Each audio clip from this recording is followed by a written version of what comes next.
제가 이제 선교사 리더십 컨퍼런스를 진행을 해가면서 참 재미있는 경험을 했는데, 저와 신대원을 함께 졸업한 동기 선교사님 30년 만에 만났습니다. 파라과이에서 선교하시는 분인데, 선교사님 저를 보자마자 하시는 말씀이 뭐냐 하면, 와, 하나도 안 변했네요 그러더라고요. 30년 전에 똑같아요. 제가 얼마나 좋았겠습니까?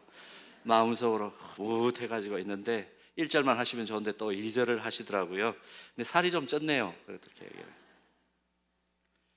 그래도 옛날보다는 보기가 좋아요. 근데 제가 어디에 그 말이 꽂혔느냐 하면 그래도라는 말이었습니다. 이 그래도 옛날보다는 훨씬 보기가 좋아요. 변하지 않았다는 말에 기분이 좋았긴 했지만, 내심 좋았긴 했지만 마음에 딱 이 그래도가 걸렸습니다. 너무 지금이 살이 쪄서 어떻단 얘기인지, 아니면 옛날이 너무 형편없었다는 얘기인지, 하여튼 머리가 잠깐 혼란스러웠습니다. 정리를 못했어요.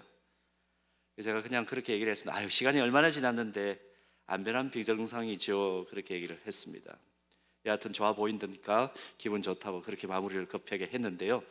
근데 지금도 이 그래도라는 말이 남습니다. 뒤끝 장렬이죠. 그래서 마음 정리를 제 나름대로 그렇게 했어요. 세월이 가면 변하는 게 당연하지, 중요한 것은 어떻게 변하느냐이고, 더 중요한 것은 내면의 변화니까 신경 쓰지 말자. 외면이 어떻든 내면의 변화가 중요하다. 그래도 그래도가 남습니다. 사랑하는 여러분, 지금도 시간은 흐르고 있어요. 과거보다 지금 얼마나 변했었나요? 또 어떻게 변화되고 계신가요? 지금 우리 시대는 많은 그리스도인이 있지만 예수님처럼 성숙한 그리스도인이 되어야 한다는 이 책무에 대해서는 무관심한 시대다. 어느 목사님이 그렇게 그리스도인의 변화와 성숙에 관해서 아주 마음에 찔리는 말씀을 하셨습니다. 우리 교회가 긴 역사를 가진 만큼 이 자리에는 긴 시간 동안 하나님 말씀 듣고 배워온 분들이 많습니다. 여러분들에게 여쭙습니다. 그동안 어느 정도 어떤 영역에서 얼마나 변화되고 성숙되셨는지요? 옆에 분하고 한번 확인을 할까요? 이건 확인을 해야 될 것 같아요. 옆에 분에게 한번 물어보십시오. 얼마만큼 변화되셨습니까? 한번 물어보세요. 물어보기가 쑥스러우니까 안 묻는 분들이 있으신데 한번 해보세요. 어떤 부분에서 가장 크게 변화되셨나요? 자, 찬양대 한번 옆에 분들이 꼭 한번 하게. 여러분들 친하시잖아요, 그죠? 친하시죠? 한번 해보세요. 대답이 돌아오나요? 공허한 메아리인가요? 지금 이 자리에는 우리 교회를 나오신 지 얼마 되지 않은 분들도 물론 있으실 겁니다. 아, 나는 면피했다, 나한테는 물어보지 않아도 된다라고 그렇게 생각하시면 안 됩니다. 처음에 이 교회를 나올 때보다도 어떤 영역에서 얼마만큼 변화되고 성숙되셨습니까? 10점 만점을 기준으로 나에게 점수를 준다면 몇 점이나 변화의 점수를 줄 수 있을지, 나는 얼마나 변화되었는가, 오늘도 변화되고 성숙되고 있는가, 주님 닮아가고 있는가, 이 질문 앞에 다른 사람은 몰라도 아마 스스로에게 질문을 던지면서 자신은 그 점수를 알 수 있을 겁니다. 그래, 나는 몇 점이야 나름대로 점수 다 매기고 계시죠? 바라기는 오늘 우리 모두가 하나님과 관계하는 영적이고 신앙적인 면에서 뿐만 아니라 다른 사람과의 관계에서 인격적인 면에서도, 또 어렵고 힘든 이들을 더욱 잘 섬기는 공적인 영역에서도, 뿐만 아니라 복음을 전하는 그 영역에서도 더 성숙하고 더 변화되어지고 내일은 오늘보다 더 바람직한 변화를 이끌어낼 수 있는 우리의 삶이 되기를 주님의 이름으로 축복합니다.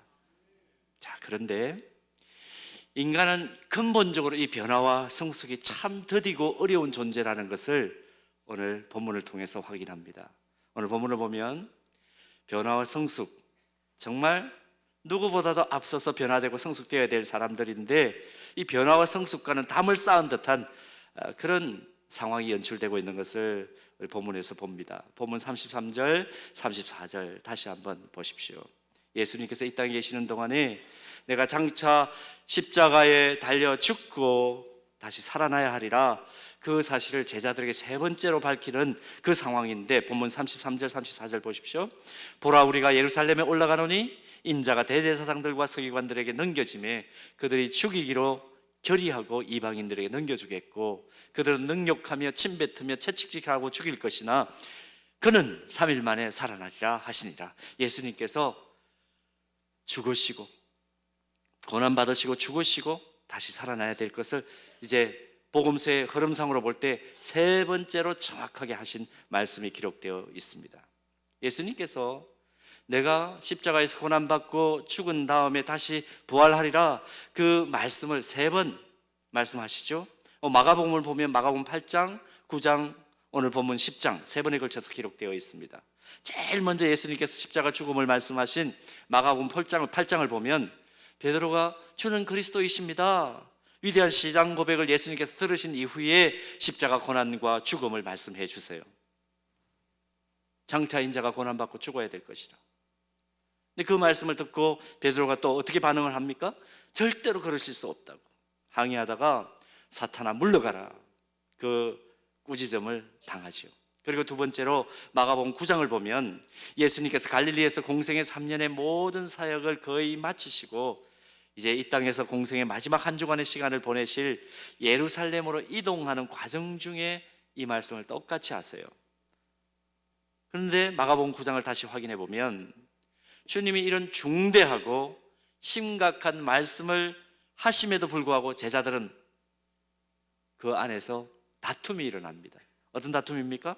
서로 누가 크냐 소리를 지르면서 싸웠다, 그렇게 상황을 기록하고 있습니다. 마가복음 9장 35절 보면 이 기가 막힌 상황을 보신 예수님께서 이런 말씀하시죠. 예수께서 앉아서 뭐라고 말씀합니까? 누구든지 첫째가 되고자 하면 뭇사람의 끝이 되며 뭇사람을 섬기는 자가 되어야 하리라. 마가복음 9장 35절입니다. 9장 35절. 변화되고 성숙되어야 될 제자도의 자세에 대해서 정확하게 말씀을 해 주셨어요. 그리고 이 사건이 있은 이후에 예수님께서 가버나움을 떠나 십자가에 달리기로 예정되신 예루살렘을 향하여 계속해서 발걸음을 옮기십니다. 자신이 감당해야 될 일이 무엇인지 아시는 입장에서 주님의 마음이 얼마나 무거우셨을까 우리는 충분히 예견할 수 있습니다. 그런데도 그 과정에서 예수님은 이혼에 대하여 바리새인들과 논쟁하시면서 가르침 주시죠. 어린아이들을 축복하시기도 하셨습니다. 또 부자 청년 관원을 만나셔서 하나님 나라에 들어갈 자격이 있는 사람 누구인지 깨우쳐 주시기도 하셨습니다. 그런데 오늘 본문을 보면 마가복음 9장에서 일어난 사건과 똑같은 사건이 연출됩니다. 낚시질 3년이면, 여기 낚시 잘하시는 분 계신가요? 낚시질 3년이면 물길도 훤히 본다 그러지 않습니까? 지금 제자들 3년 동안 예수님과 함께 매일 먹고 자고 하면서 예수님 제자로 살아가는 것이 어떤 것인지 충분히 배우고 듣고 직접 본 사람들입니다. 예수님이 어떤 분이신지, 하나님의 아들이신 이분이 이 땅에 왜 오셨는지, 자신들의 심장에 3년 동안 심어주시려고 하는 것이 무엇인지, 그 심장의 마음판에 새겨 놓으시려고 하는 교훈이 무엇인지 알 만큼 다 알고 깨달을 만큼 깨닫고 전수도 받을 만큼 전수 받은 시점입니다. 시기적으로 보면 졸업 예배를 드려야 될 시점입니다. 그런데 본문 37절을 보십시오. 세베대의 아들 야고보와 요한이 지금 고난받고 십자가에 달려 죽으셔야 할 것을 말씀하시는 선생님 앞에서 이런 말 합니다. 37절, 여짜오되 주의 영광 중에서 우리를 하나는 주의 우편에 하나는 좌편에 앉게 하여 주옵소서. 큰 자는 작은 자를 섬겨야 하겠고, 섬기는 자가 하나님 나라에서 큰 자야. 그 제자도에 대해서 마가복음 9장 35절 우리가 보았잖아요. 얼마 전에 강조해서 가르치신 그 말씀을 완전히 그냥 무색하게 만들어버립니다. 색채가 없이 만들어버립니다. 무용지물로 만들어버린 거죠. 어처구니 없는 상황이 생겼습니다. 어처구니가 뭐라고 제가 말씀드렸는지 기억나십니까? 맷돌 자루를 어처구니라고 그럽니다. 자루가 없는 맷돌 돌릴 수 있나요? 돌릴 수가 없죠. 어처구니 없는 상황이 지금 발생했습니다. 어처구니 없는 청탁을 하는 제자들의 모습. 야고보와 요한이라는 형제입니다. 이 제자들 어떤 사람인가요? 예수님의 12 제자들 가운데 베드로와 함께 주님이 특별히 사랑하신 제자라는 것을 우리는 알고 있습니다. 베드로와 함께 변화산 위에서 예수님이 변형되는 영광스러운 그 모습을 생생하게 눈으로 목도한 사람들입니다. 학점으로 말하면 그 누구보다 뛰어난 훈련 수료 성적을 가진 제자들이 야고보와 요한입니다. 그런데 여전히 예수님의 뜻을 모르고 자기 성공의 사닥다리만 올라가겠다, 그렇게 지금 청탁하고 있습니다. 선생님의 가슴에 대못을 박는 거죠. 우리가 부모로서 특별히 삶을 살아가는 분들 어떤가요? 세상에서 가장 가슴 아픈 상황이 어떤 상황입니까?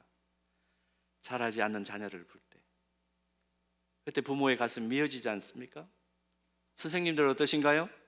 성숙과 담을 쌓은 변화없는 제자들을 바라볼 때 그 선생님의 억장은 무너지죠. 저도 나름 가르치는 사역을 꾸준하게 해보니까 이 말이 어느 정도 이해가 갑니다. 똑같은 상황을 연출하는 사람들을 계속 보면 선생님들도 힘들죠. 내가 이 일을 왜 하나 하는 생각을 가지게 되죠. 야고보와 요한의 이 어처구니 없는 청탁을 듣고 계신 예수님의 마음이 어땠을까요? 또 본문 이후에 마가복음을 계속 읽어나가다 보면 더욱 기가 막힌 것은 오늘 본문에 이런 사건이 일어나고 난 뒤에도 제자들은 여전히 변화되지 못합니다. 성숙하지 못한 자기중심적인 모습 보입니다. 마가복음 14장 말씀 보면 체포되기 직전에, 예수님께서 체포되기 직전에 겟세마네 동산에서 땀방울이 피가 더도록 모든 진액을 쏟으면서 기도하실 때에 이렇게 부탁을 하죠. 너희는 깨어있어 기도하라. 그 의미를 전혀 깨닫지를 못하고 훌훌 잠만 잡니다. 자기 안위에 빠져있는 모습을 보여줍니다. 주는 그리스도시요 살아계신 하나님의 아들이라는 위대한 고백을 하고 세상 사람들 다 버려도 나는 주님 뒤따라가겠다고 호언장담했던 베드로는 어떤가요? 대제사장의 뜰에서 예수님을 3번이나 부인하는 안타까운 모습을 여전히 보여줍니다. 변화되지 않아요. 소위 제자라고 하면서 말귀를 못 알아듣고 늘 자기중심적으로만 움직이고 전혀 변화의 열매가 없는 제자들, 그 모습을 계속 지켜보는 예수님의 마음 어땠을까? 예수님 마음 어땠을까? 베드로만 그런 것이 아니고요, 성경을 보면 베드로를 비롯한 예수님의 제자들, 그 이후에 예수 믿는 사람들도 이런 모습을 똑같이 보인다는 것을 우리는 성경 속에서 자꾸 확인합니다. 기독교 역사 속에서도 확인하고 오늘날도 확인을 하지요. 자, 대표적인 케이스, 에베소 교회 성도들을 한번 볼까요? 사도 바울이 주후 62년경에 기록한 것으로 추정되는 에베소서, 여기 4장 20절에서 24절 말씀을 보면 사도 바울이 이런 권면을 합니다. 에베소서 4장 20절에서 24절, 오직 너희는 그리스도를 그같이 배우지 아니하였느니라. 진리가 예수 안에 있는 것 같이 너희가 참으로 그에게서 듣고 또한 그 안에서 가르침을 받았을진데, 너희는 유혹의 욕심을 따라 썩어져가는 구습을 따르는 옛 사람을 벗어버리고 오직 너희의 심령이 새롭게 되어 하나님을 따라 의와 진리의 거룩함으로 지으심을 받은 새 사람을 입어라. 우리는 이 42절, 24절만 자꾸 기억하죠. 새 사람을 입어라. 아, 이제 새 사람 입으면 되겠구나, 새 사람 입으라는 얘기로구나, 그렇게만 받아들이죠. 근데 바울이 이 에베소서를 기록한 배경을 좀 기억할 필요가 있습니다. 에베소서 1장 1절을 보면 바울이 에베소서를 기록한 목적과 또 수신자를 밝힌 내용이 나오는데, 에베소서 1장 1절을 바울은 이렇게 기록을 합니다. 에베소에 있는 성도들과 그리스도 예수 안에 있는 신실한 자들에게 내가 편지하노라. 에베소 1장 1절이 그렇게 기록되어 있어요. 에베소는 그러니까 수신자가 누구입니까? 이미 예수 믿고 구원받은 사람들이 편지의 수신자들입니다. 자, 여러분 연결을 시켜보세요. 에베소 4장을 우리가 읽었습니다. 근데 이 사람들에게 문제가 있으니까 바울이 뭐라고 얘기합니까? 구원은 받았다고 하는데 예수 그리스도 밖에 있는 이방인들과 같은 허망한 것을 추구하는 것과 방탕함과 더러운 욕심 가운데 있는 것과 수근거림과 자기중심적인 모습과 전혀 그리스도의 사랑에 잇대어 살지 못하는 그런 모습, 끊어버려야 할 좋지 못한 행실과 습관이 여전히 남아있는 그 모습을 보고 바울이 에베소서 4장 20절에서 24절 말씀을 하는 겁니다. 자, 에베소서 4장 20절에서 24절, 이런 전 이해를 가지고 다시 한번 읽어볼까요? 에베소서 4장 20절에서 24절 띄워주십시오. 천천히 같이 한번 읽겠습니다. 다 같이요. 오직 너희는 그리스도를 그같이 배우지 아니하였느니라. 진리가 예수 안에 있는 것 같이 너희가 참으로 그에게서 듣고 또한 그 안에서 가르침을 받았을진데 너희는 유혹의 욕심을 따라 썩어져가는 구습을 따르는 옛사람을 벗어버리고 오직 너희의 심령이 새롭게 되어 하나님을 따라 의와 진리의 거룩함으로 지으심을 받은 새 사람을 입어라. 배경을 이해하고 다시 이 4장 20절에서 24절 말씀을 보니까 어떻습니까? 이게 괜찮은 상황인데 새로운 삶을 살아가라, 그런 말이 아니고 이미 복음에 대해서 듣고 그리스도를 믿는다고 고백하고 성도가 되었음에도 불구하고 여전히 옛 습관을 벗어버리지 못하고 구태를 가지고 있는 그 모습을 사도 바울이 안타까워하면서 새 사람을 입어라, 이렇게 권면하는 내용이로구나 느낌을 받으시죠? 사랑하는 서현 가족 여러분, 우리 서현교회만큼 하나님 말씀으로 체계적인 교과 과정을 짜고 말씀 훈련을 받게 하고 신앙 성장에 필요한 훈련을 받도록 구체적인 교과목으로 말씀 훈련을 깊이 있게 하는 교회가 한국 교회 안에 별로 없습니다. 담임 목사니까 저렇게 자랑하지. 아니요, 비교해 보시면 압니다. 비교해 보세요. 근데 제가 이 오늘 본문을 중심으로 메시지를 준비하면서 제가 2주 동안 이 메시지를 준비했잖아요. 한 주가 아니고. 이번에는 2주 동안 이 메시지를 준비하면서 계속 묵상을 했습니다. 근데 저 머릿속을 떠나지 않는 질문이 있었습니다. 얼마나 변화되었을까? 얼마나 변화되었을까? 우리가 진행하는 수많은 훈련의 열매는 과연 도대체 무엇으로 나타나는 것일까? 그래서 말씀을 시작하면서 여쭤보라 그랬던 거예요. 여러분 얼마나 변화되었습니까? 제가 아까 찬양대를 찬찬히 봤거든요. 의도적으로. 얼마나 성숙되셨습니까? 처음 말씀을 나누기 시작하면서 이 질문을 하고 여러분들의 표정을 사실은 제가 찬찬히 보았습니다. 대답은 뭐냐 하면 그냥 마냥 웃지요였습니다. 왜 웃으셨을까? 영유아부를 제가 한 번씩 가볼 때마다, 이제 또 여름이니까 한번 제가 가보려고 그러는데요, 깜짝깜짝 놀라는 게 있습니다. 1년 전에 갔을 때는 완전히 용서하십시오, 개판. 예배 드리는데 완전히 개판이에요. 그냥 용서하시고 들으십시오. 지랄 총량의 법칙을 다 발휘하고 있는 것 같아요. 예배자가 아닙니다. 그런데요, 몇 개월 지나서 성경학교 할 때 혹은 1년 지나서 여름에 가보면 완전히 달라져 있어요. 오늘 우리가 찬양팀이 처음 찬양할 때 나는 하나님을 예배하는 예배자입니다, 그 찬양했잖아요. 정말 예배자로 온전하게 변화되어 있는 아이들이 눈에 띄입니다. 여러분 어린아이들에게만 이런 변화가 일어나는 것일까요? 대답은 뭐죠? 아니에요. 절대로 그렇지 않아요.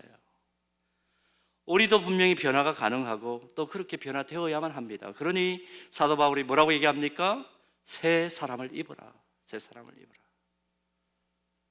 예레미야 선지자는 하나님 안에 있는 성도들이 겪는 변화와 성숙의 성격에 대해서 이렇게 표현합니다. 예레미야 애가 3장 23절 많이 암송하시죠?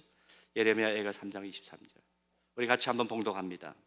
이것들이 아침마다 새로우니 주의 성실하심이 크시도소이다.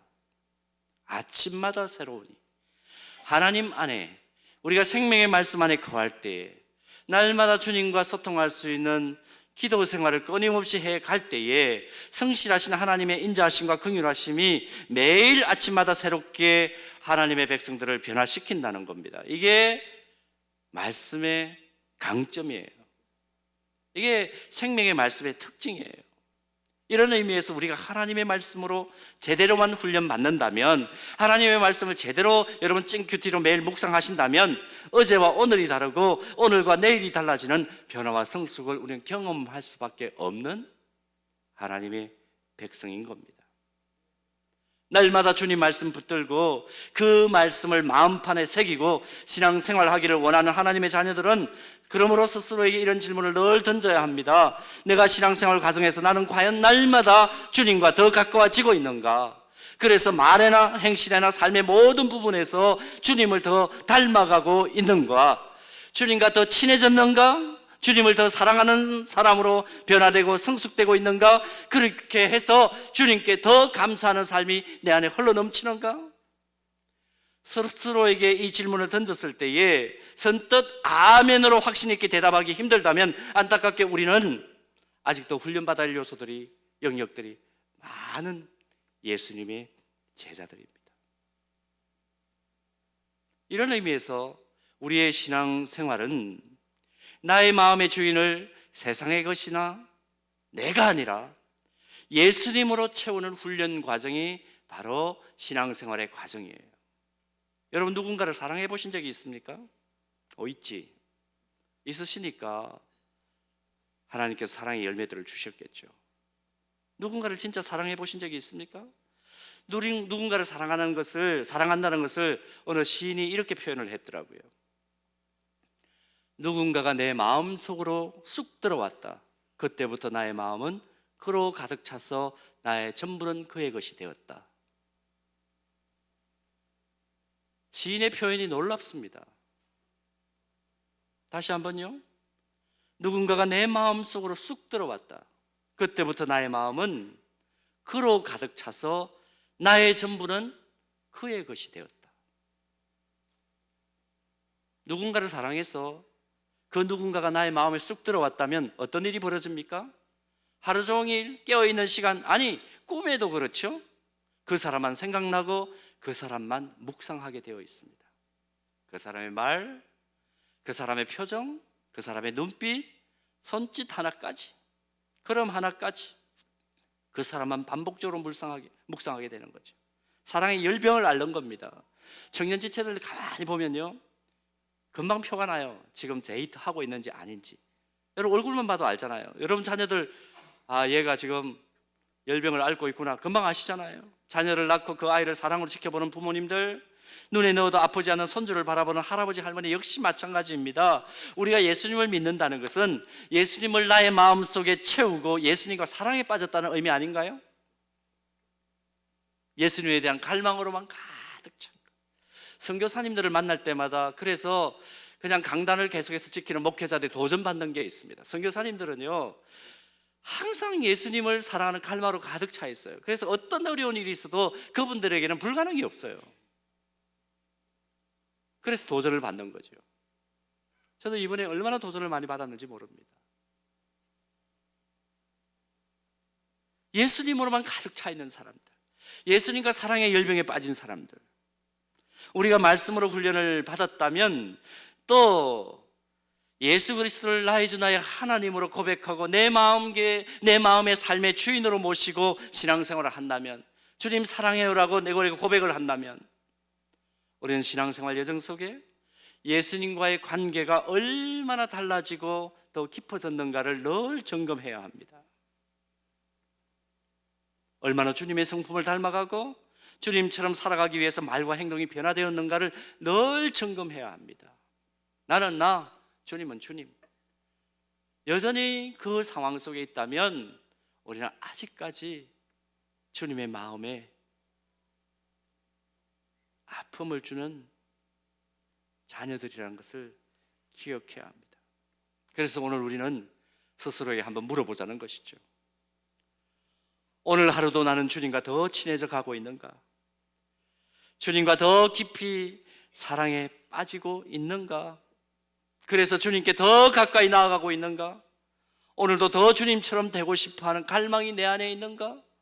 그래서 주님처럼 말하고 모든 사람을 대할 때 주님처럼 대하는 그런 모습이 내 삶의 모습 속에 나타나고 있는가?